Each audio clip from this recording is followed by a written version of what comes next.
Hello, hello. Welcome to the PG-ish podcast. I'm Erin with your parental guidance to help you grow yourself as a parent and raise healthy, happy, and successful humans.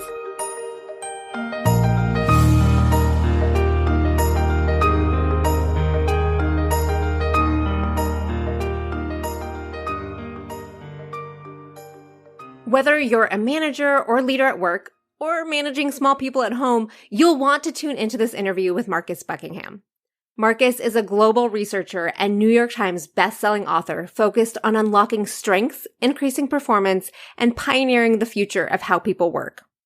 He is the author of 2 of the best-selling business books of all time, and his latest, which is his 10th book, Love and Work, is a Wall Street Journal bestseller and has been heralded by Forbes as one of the 10 must-reads for career and leadership.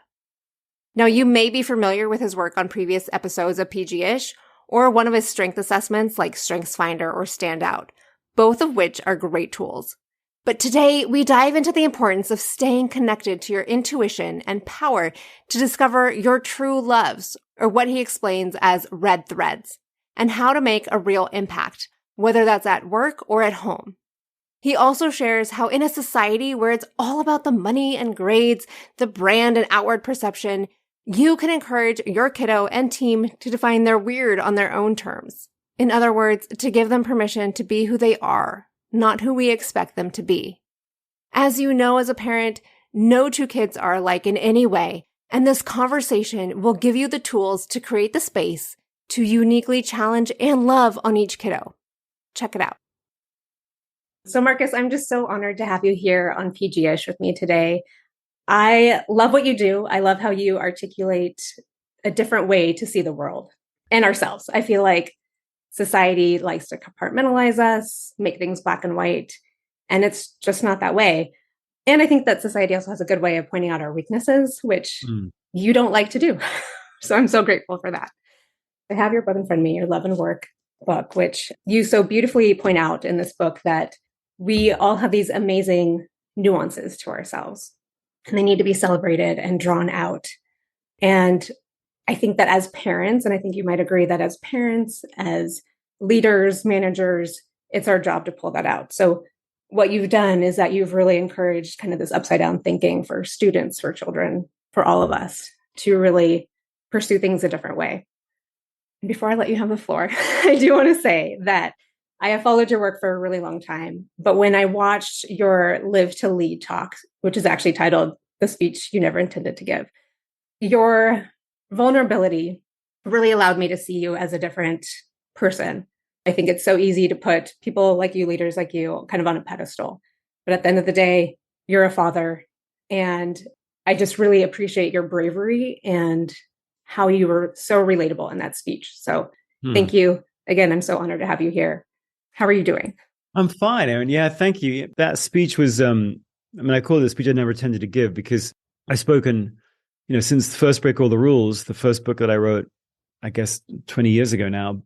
I've done a lot of presentations on all sorts of pieces of data and insights and discoveries that comes from being a psychometrician, which is what I am, which is measuring things about people that are really important, but that you can't count. So strengths and talents and engagement and those kinds of things. I've done a lot of those sort of presentations, but I had never really done a presentation about my own personal experience, really. Mm-hmm. And because of the kind of intense nature of what I and my family were going through, I felt as though it was uncharted territory for me, but I almost felt like I couldn't not go there because everything that I stand for in terms of honoring who you are, discovering the best of who you are, not trying to compare or compete with anybody else, using data reliably, all of those things were kind of interwoven into that whole college cheating scandal that were so antithetical to my nature and so antithetical to my understanding of what it is to be a father or a son or a daughter or a human.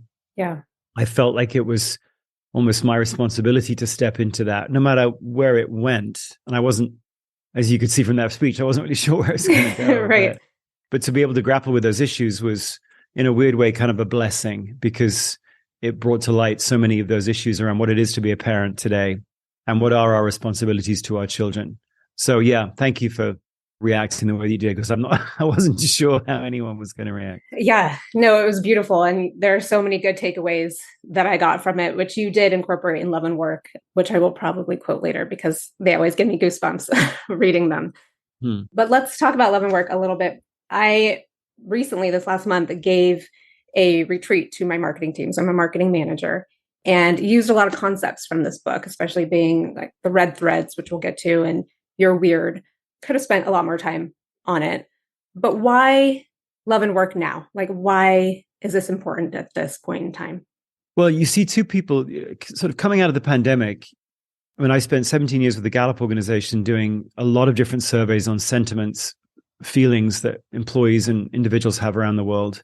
And I just finished up like a 6-year stint running the ADP Research Institute, where we do surveys of 75,000 people, 27, 28 countries around the world. And when you look at the data coming out of the pandemic, some people have come out of the pandemic basically going, look, work isn't all that, I've got a very important set of people in my life, and work's kind of an intrusion into that. Mm-hmm. And I realize that life is short and I can't lose myself in my work. And I've taken almost an oppositional view of work.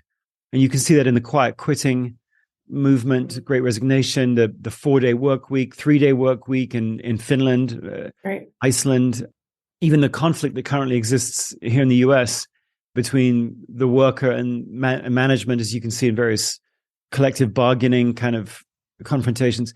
And you can certainly see some people have come out of the pandemic just basically going, work is just a transaction.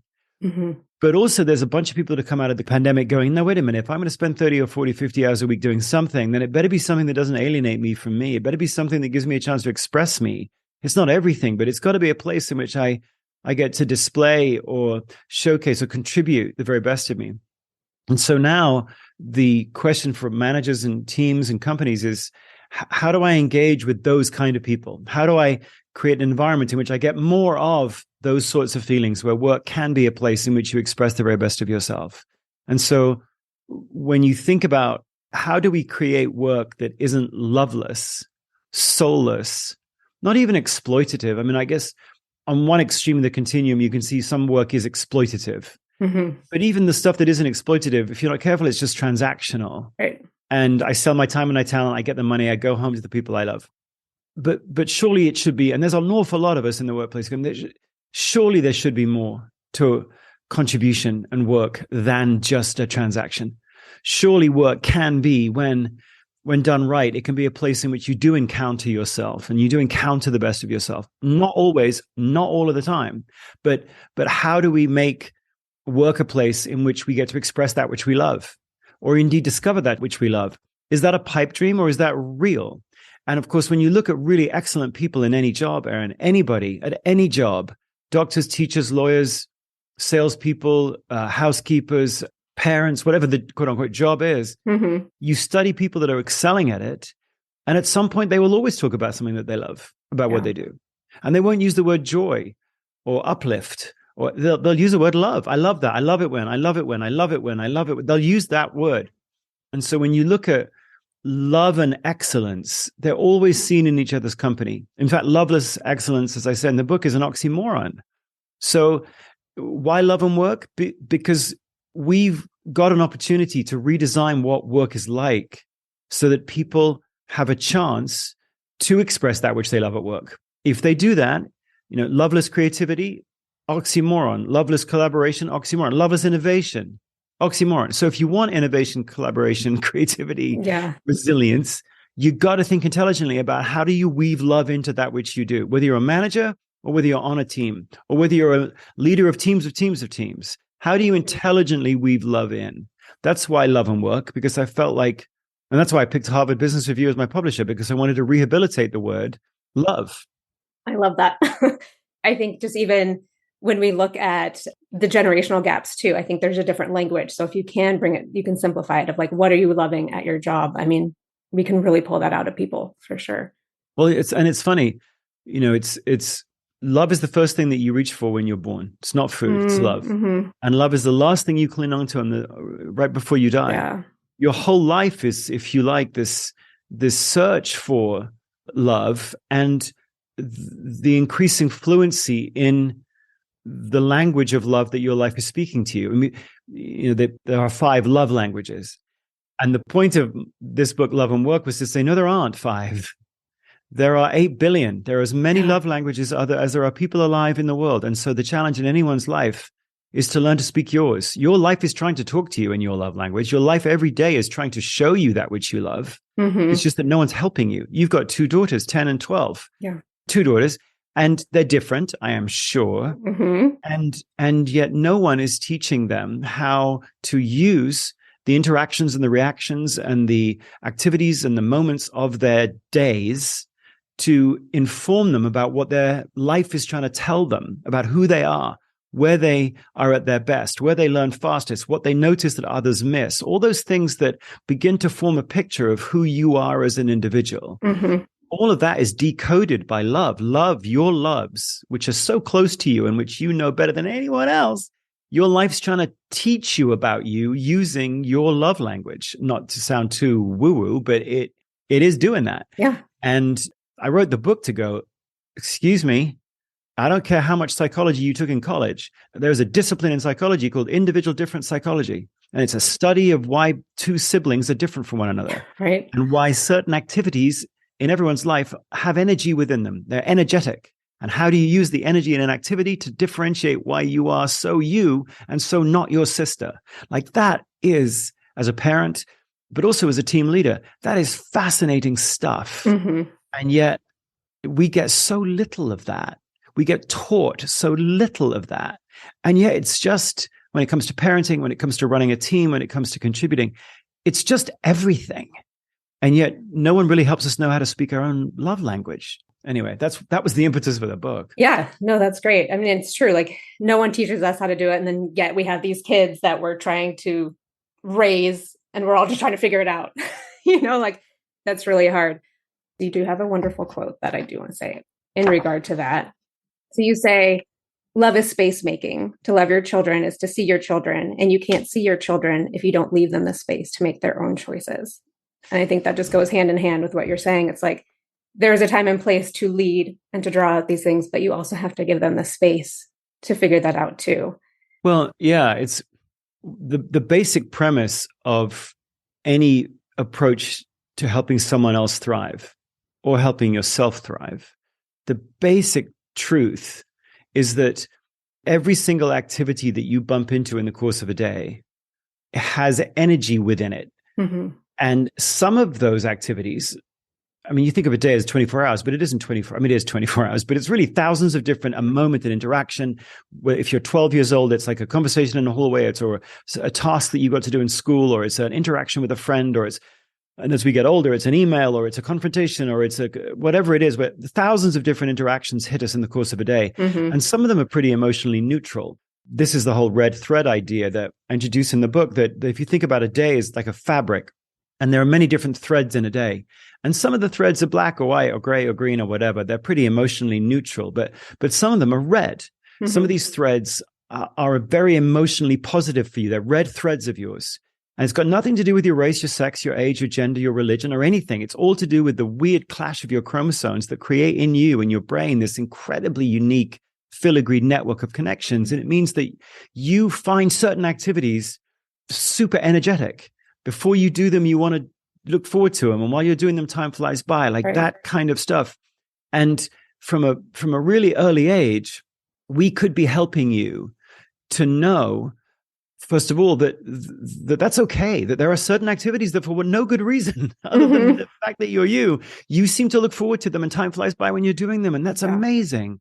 And your journey through life is the ongoing discovery of which activities have that kind of energy in them for me. Mm-hmm. We know when you're doing activities that are red threads, we know your brain chemistry changes. We know you've got elevated levels of certain neurotransmitters such that you are actually smarter when you're doing activities that you love.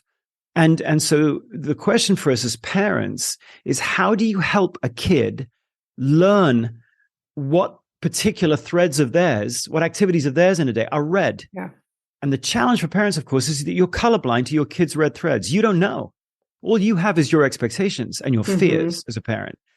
And yet, of course, the best way to help a kid figure out what their red threads are is to give them space to make choices. And some of those choices will lead them away from their red threads, and they'll have certain days where all of the threads are green or gray or black or white or whatever. Like all of them are pretty neutral. Mm-hmm. But there are other days when that kid will go, oh my word, that was a red thread of mine. That one was, and then that one was. And it's not just a red thread like when I was playing video games. It was no. When I was playing that video game with these friends, with this set of weaponry at this level. I mean, red threads are so specific.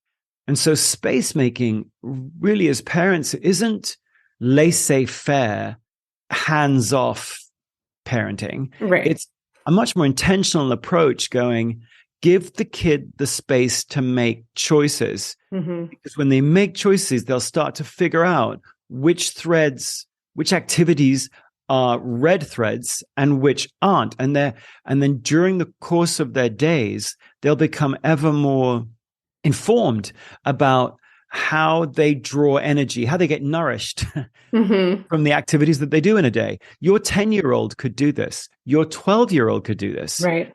Parenting, therefore, is the creation of enough space to allow that kid to begin to experiment so they can encounter their emotional reaction to the activities they fill their day with. And if we give people enough space, they will learn.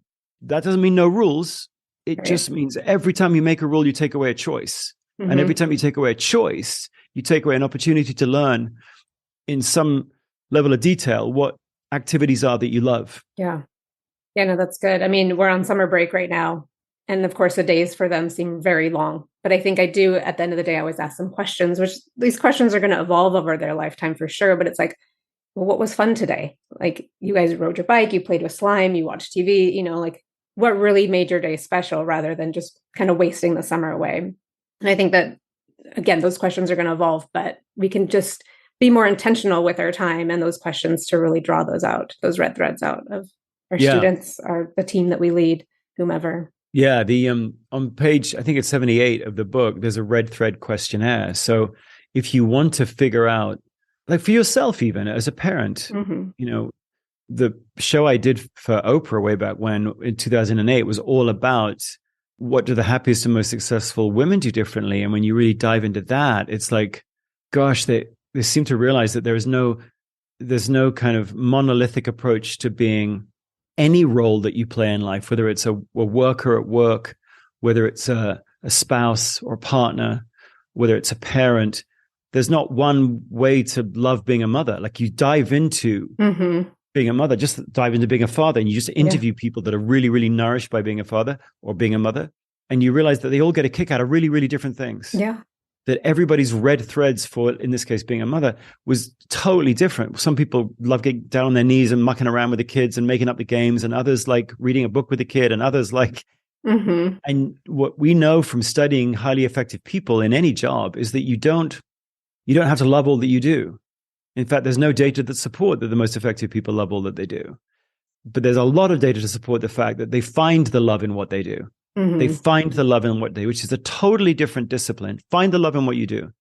20% seems to be a good threshold. Can you find in any role, in any domain of your life, whether it's work, whether it's parenting, whether it's friendship, whether it's charity work, whether it's community work, whatever it is, whatever work is that we're talking about, can you find 20% of the activities in that work something that you love? Can you do that? And in a sense, that's, can you find 20% red threads? Yeah. You don't need a red quilt. You do not need a red quilt. Right. You do need to find the red 20% red threads. And so if as parents, we can take that questionnaire, even as a parent, there are questions in there which will prompt you to think about what your red threads are. Like, when was the last time you noticed something others missed? Like that's a super interesting question to ask your 12-year-old. When was the last time you felt totally in control of doing something? That's a great question. Yeah. When was the last time an afternoon flew by? Like that's a great, even if you don't ask the question of your 12-year-old, you just watch and you can see when they slip into flow, can't you? For sure. When was the last time you were singled out for praise? Like, those are all interesting ways of starting to get at the idea that a 12-year-old might start to have, which is that I am individuate. I'm different than my sister. Yeah. For sure. Which they want to be, and they are, and we need to celebrate that. Yeah. I mean, it's super tricky, isn't it? Because, at 9, 10, 11 is really when you start to individuate. Mm-hmm. 9-year-olds by the way, seemingly are much more in tune with the detail and the vividness of their red threads than 13-year-olds. Interesting. But when you get to 9, suddenly at 10 and onwards, and you'll find this with your daughters, I'm sure, they get adulterated. And adulteration means at around 10, school starts turning up the volume and saying who you are on the inside, what you pay attention to that others miss, when time flies by, when you find that you feel totally in control of doing something, all of those things that feel that they come from within. School starts becoming less and less and less and less interested in those things. I'm becoming more and more and more interested, as you know, in information transfer and confirmation through testing. Yeah. So that's the hard thing for parents, obviously, is that school during the teenage years gets louder and louder and louder, and basically is saying that everything inside of your kid, where your kid has innate wisdom and genius about who they are, and could start to put such levels of detail, even at 12, 13 years old. If you asked a kid and helped a kid to be able to write what I called in the book love notes, just simple sentences that start with the phrase, I love it when. Yeah. And then after the word when, you don't write about what somebody else is doing to you, like, I love it when my teacher praises me. But you say to that 13-year-old, no, write a verb that you're doing. I love it when I'm doing what? Yeah. And put some detail to it. Like at 13, if we were helping students learn how to do that, how do you stay so in touch with who you are and how you think and how you build relationships and how you feel motivated and when you feel at your best? And let's turn those into red threads. Let's help you define over the course of your teenage years an increasingly detailed set of red threads that are yours, derived from your own life. If we could do that with as much diligence as we do with geometry or biology or history, which are jolly important. I'm not saying they're not important. But if we could do that with as much diligence as we do with those subjects, everyone would benefit, not just the individual person, but every manager out there. You know this as a manager yourself. You end up hiring people who are 23, 24, 25 years old, and they are totally inarticulate at describing who they are and what they can contribute. Yeah. And it's not their fault. At 9, they were good at it. And then we cleaned them out through testing and confirmation as we go through to try to get GPAs, but also through anodyne statements like, you can be anything you want to be, or you can change you should have a totally growth mindset so that you rewire your brain and become somebody. It's like, I know it feels good to say that to another human, but with your 2 girls, your 10-year-old can't become your 12-year-old or vice versa. Exactly. And so it's like, how do you honor the uniqueness of a human while at the same time helping that human become an agent in their own growth and development? Like, that's cool. Yeah. And yet we don't do very much of it. We don't. And I have 2 things to ask from what you just said. So one, I feel like with all these new things with like AI and, Chat GPT and all these things, and we're just leaning so much more on technology to tell us who we are. So again, if we're looking at our kids or ourselves and pulling out these red threads, how can we kind of disassociate then from all this new technology to really hold true to our values? So that's like starts with us, right? How do we then influence the education system? Because the last 3 weeks of school this year, they were testing. Like, what for? Like, we're going into summer. Why is it this important? Like, let's focus on other things. Yeah. The challenge for us as parents is that we're not going to boil the ocean. Yeah. We are not going to be able to redesign the education system. What we have to know as parents is that, I've got 2 kids and they're really different. And the most important thing that we need to remember as parents is that their difference comes. The ancient Norse, I wrote about this in the book because I thought it was so poetic and lovely. If you start with the question, why are Venus and Serena so different from one another? Not why are they the same, which is interesting. They're both incredible tennis players and they were created that way, if you will, by their father, right, who took them to the tennis courts. And so you go in, South Central LA. Well, obviously Richard was the name of their dad. He had a huge part to play in why they became the same as one another. because he put them through that discipline and gave them those opportunities and pushed them and pushed them.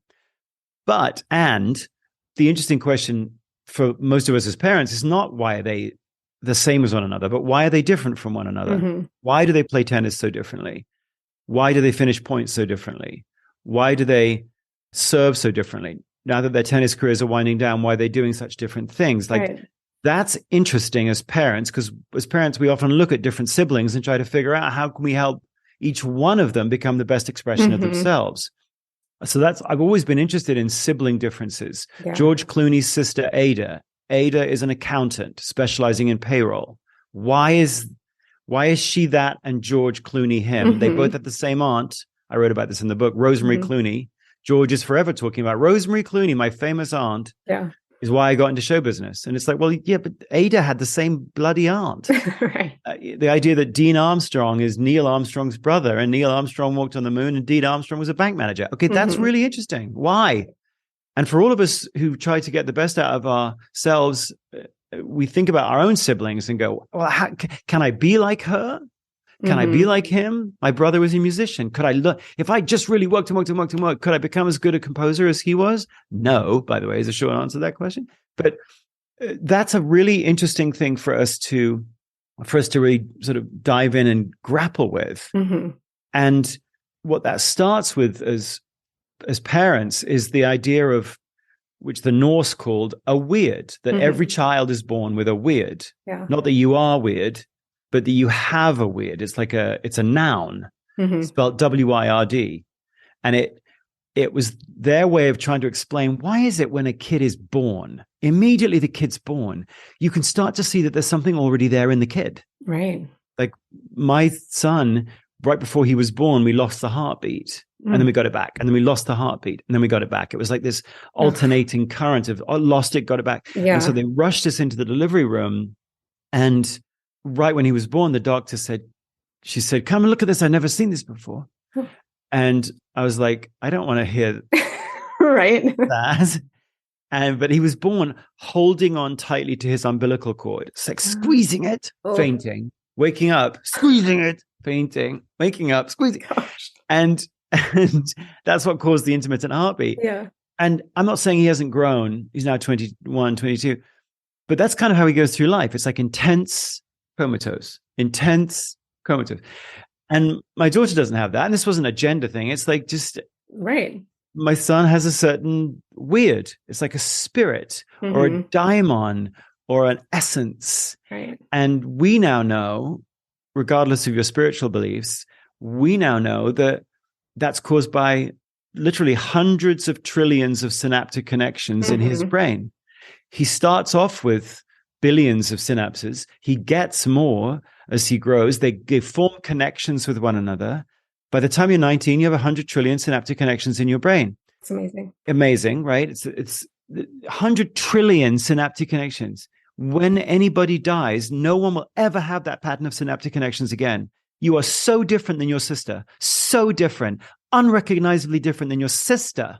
Who has perhaps the same biological parents, right, as you, but the combination, the clash of the chromosomes creates this unbelievably filigreed network, which is why two siblings can be so different, which is why you find some things easy that your sibling doesn't, why you notice something your sibling misses, why you find something funny that he or she doesn't, why you find something easy that he or she struggles with. And it's so specific. It's like you go, well, yeah, in the face of all of that difference, I'm just going to say that I'm an extrovert while my sister is an introvert. Right. Or I'm organized, but my sister is disorganized. And we try to simplify it to create those differences. But really, as you know, with two kids, the uniqueness of each one of your kids is so flipping precise.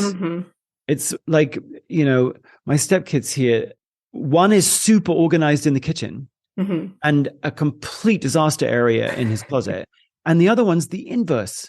So you go into his closet and it's perfect. It's just, but get him to make anything in the kitchen, it's like there was an explosion in the fridge. And you're like, wait, but we all have that, right? It's like everyone is so specific. Right. So the challenge as we try to help our kids is, how do we help the kid, understand, hey, son, daughter of mine, you have a weird in there. You have a pattern of synapses in your brain that are totally beautifully unique, and it can grow and change in the course of your life, of course, but you don't rewire your brain to become somebody else. We actually know that you grow more synaptic connections in the parts of your brain you have the most pre-existing synaptic connections. We know that learning is, as brain scientists say, like new buds on an existing branch, not new branches. So as parents, we have to go, gosh, the starting point is each one of my kids is unbelievably unique in terms of this pattern of synaptic connections in their brain. Our job is to help that human encounter those differences, those unique patterns, figure out how to then describe them to themselves, as in, I love it when what? I love it when what? That help them start having fluency in their own uniqueness. And then, of course, how do you turn it into contribution? So this is not about self-indulgence. It's about, even for your 12-year-old, it's like, you need to have what I call, I didn't call this in the book, but every 12-year-old should have a love and work project. It could be really short. It could be longer. But all the time, we should have something that's a little intentional about what are you doing to put your loves to work as a friend, as a student in school, as someone enjoying her summer, like a little project, not given to her by mom, but like, what are some of the things that you love?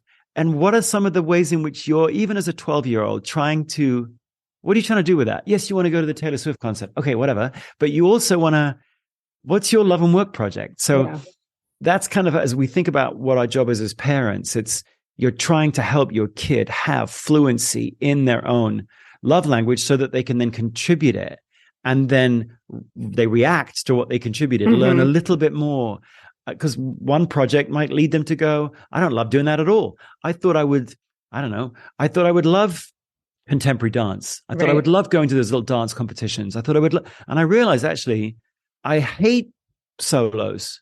I love team dancing, but I don't even like the competitions. I just like, what I really love about dancing, Mom, is I love doing it with this small group of people. That's interesting. We don't have to try to make her like her friends or make her like somebody who wants to be an individual competitor. I'm making this up, by the way. My daughter's a dancer, so. But that's what you're trying to do as parents. Help them have some sort of understanding of the loves, and then some sort of understanding of how they turn them into contribution. And I think ultimately then that just kind of infiltrates, obviously, to their contribution at school. And that just influences even more of the system that we're throwing them in. So. And of course, you have to do this as a parent because they're getting none of this at school. Like none of it. And it's the weirdest thing to say because there's so many amazing teachers in the world. It's amazing teachers. But the whole ethos of a school system, as we know, is to create GPAs so that we can have the proper kind of exodus into the next level of schooling. And then the proper sort of funding that's supported by that GPA. Like the whole thing is, the student is a mechanism for the flourishing of the school rather than school being a mechanism for the flourishing of the student. And that's a strong thing that we got to push against as parents. No, absolutely. I mean, I remember, and this was a very long time ago, but like my grandfather, ever since I was little, he was like, you're going to go to Stanford. It was all about, you're just going to go to college. I did not go to Stanford, but then post-college, I'm like, well, now what? Like no one prepared me for what came next. It was all about just go to a good school. Like what was the point of that? Yeah, no, it's, you realize the thing we have to realize as parents is that, and this is it sounds cynical to say it, but when you think about outsourcing growth and development to the educational system, the tragedy of that is that the educational system is designed to self-perpetuate. It's not really designed to help your child grow and develop. And so, as you said, if we as parents outsource growth and development and flourishing to the educational system, we will be failing our kids because it's no fault of a college that it wants to think about funding. It's no fault of a university that it wants to think about its endowment fund. I mean, the whole point of it is to get more money from alumni and to build more buildings. And that's okay. Like branding's a thing. You're in marketing, branding is a thing. And there's good things to learn. Like many universities put on great courses and classes that teach people all sorts of useful things.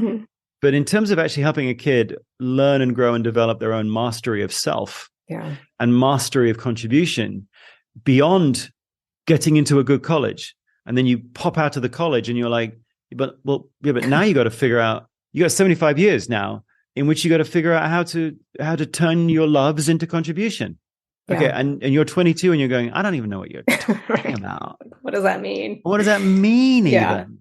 And then as managers like you're like, well, I could tell you what it means. It means could you try to figure out how to come to work and not be destroyed by what you're doing, but figure out some things about it that you really get a kick out of and then turn that into productivity. Could you do that, please? And the poor 22-year-old's like, I still don't really understand what you're talking about. Yeah. I mean, I have those conversations. I do my one-on-ones weekly. But yeah, I mean, it does become like a generational thing where I feel like I have to change my language. And I think, again, kind of going back to what we talked about earlier, it's like kind of tuning into themselves again, because there's so many other outside sources telling them who they are. And so this is why your work is so important, to point out those red threads. And you're weird because, I think especially those 22-year-olds are just lost and they're so out of tune with their body. They just don't know how to check in and even move forward. So I feel like it's going to take a little bit longer. That's why we have this epidemic of Adderall prescriptions, Xanax prescriptions, Wellbutrin prescriptions. We've put many of our young people in situations where they become alienated from themselves gradually, and then suddenly. It takes years to gradually get the person to the point where they can't really describe themselves to themselves, and then all of a sudden they crack, and we medicate them. And there is no quick fix to that.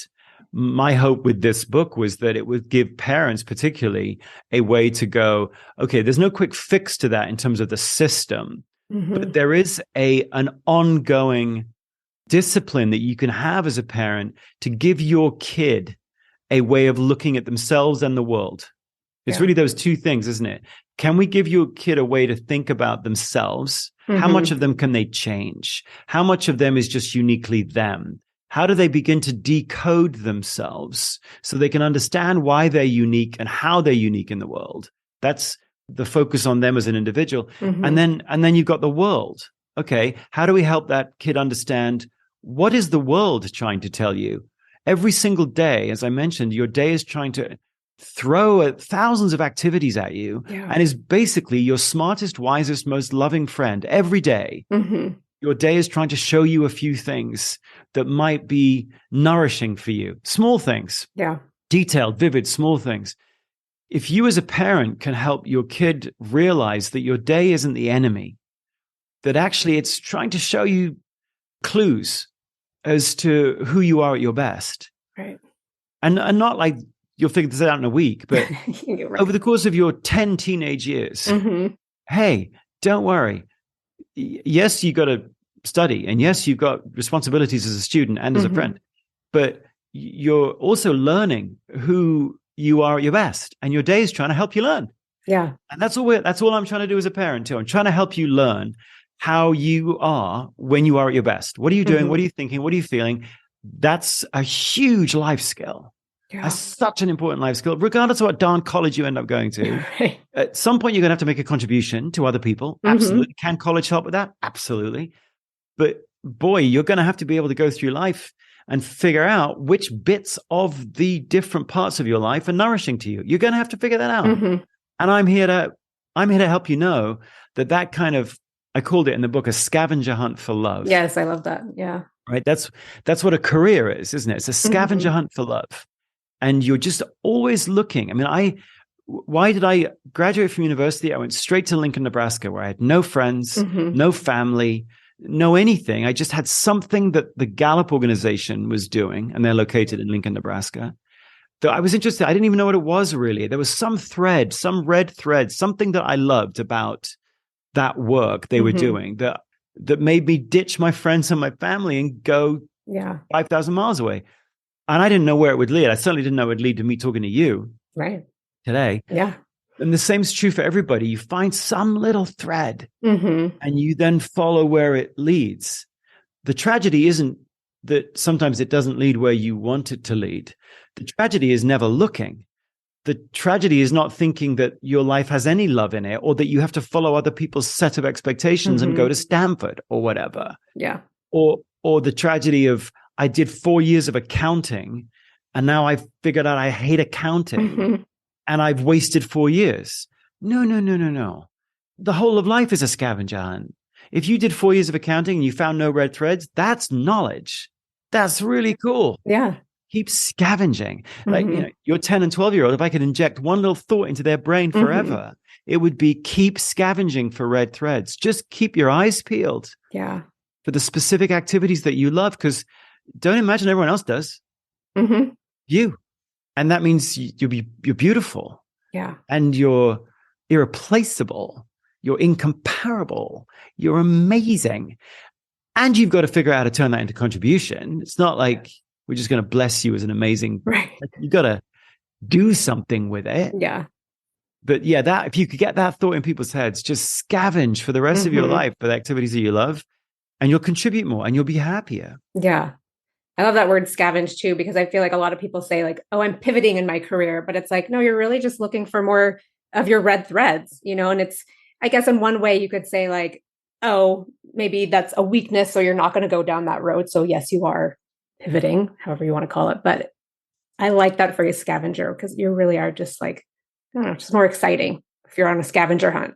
And it's a different metaphor than most career metaphors or most college metaphors. Education metaphors are built on climbing. You're climbing a ladder, or you're climbing a lattice, or you're climbing a jungle gym or whatever. But they're all climbing metaphors. Yeah. And when you think about it, that's it locks you into thinking about your life in a way that prevents you from seeing all that's there to be seen. Because if you climb up and then you're supposed to climb back down because you took one rung too many, and now you're doing something that does, you're a salesperson who was amazing and now you're a mediocre sales manager. Oops. Yeah. Well, I should go back down. Well, now first of all, it's down, which sounds bad. And second, somebody burned the rungs behind you. Society said you can't go down, so we're going to burn the rung. So it forces all of us in this up or out mentality, which is really psychologically destructive. Whereas a hunt is like, hey, if you pull on a red thread, and I went to Lincoln, Nebraska, and it turned out that actually I followed that thread into a part of the jungle where there was no more love in it. Okay, well, that's not a miss, Marcus. That's useful. Yeah. Keep your eyes peeled for another red thread, pull on that and see where it leads. Anywhere that happens, that's progress for you. It's learning for you. And so that's where that came from, really, is that a scavenger hunt. And it is a bit of a scavenge, isn't it? You're just sort of looking because the world doesn't know you. And everybody else with their daft advice and their daft feedback is colorblind to your red threads. They don't know what you love. And so you're kind of trying to tune out the noise of mother's expectations that you go to Stanford, or your boss's expectations that you should want this job. That's why it's got a bigger title and a bit more money. And you're trying to filter all that out and go, yeah, all right. But where's the love? Where's the love? What are the particular things that I love? And can I find those? Yeah. So it is a bit of a scavenge because the world keeps trying to distract you. Sure does. Yeah. I know that we've gone over on time, so I really appreciate sorry about that. you. We can keep going if you want. I do have one more question though, which was, as I was preparing for this, I was going through some tension with my ex-husband. So you can say, I don't want to answer this, but I would love to know, because a lot of my audience are, single parents. How do you co-parent well with your history? Are there any tips that you would just be like, don't die on this hill, die on this hill? It's anything that you might want to provide us. Gosh, that's a whole nother. It totally is. Down, I know. Isn't it? The only thing that you really ever argue about in relationships is kids, because there's so much of you in them, and so many of your hopes and dreams and your loves are in them. It is like your heart walking around outside of your body, and it's so vulnerable. And so your ex is fraught in the same way that you're fraught about it. And they're vulnerable too, and you're vulnerable. And so everything's turned up to 11. All the emotions are turned up to 11 as you think about how to quote unquote co-parent with your ex. I think the only two pieces of advice I would give would be the ones that come from studying good relationships, which is, as much as you can, find the most generous explanation for why they do what they do and believe it. The most generous. Yeah. Even if you might go, well, it's not true. Well, I'm sorry. Well, what's objective truth about someone's true intentions? If they're any sort of parent at all, their intentions are to help that child thrive. So as much as you can, take a generous mindset to why they do what they do. Yeah. And then the second piece of advice would be, look, in the end, that's why I finished the book with the quote from that lovely Khalil Gibran poem. Both you and your ex have got to realize that your children are not your children. Yeah. Your children are not your children. So what that really means is, as he says, you're the parent, you're the bow, but they're the arrow. And what use is an arrow with a bow still attached to it? So if you think about that metaphor, all you can be as a bow is stable, so that the arrow can fly far into space.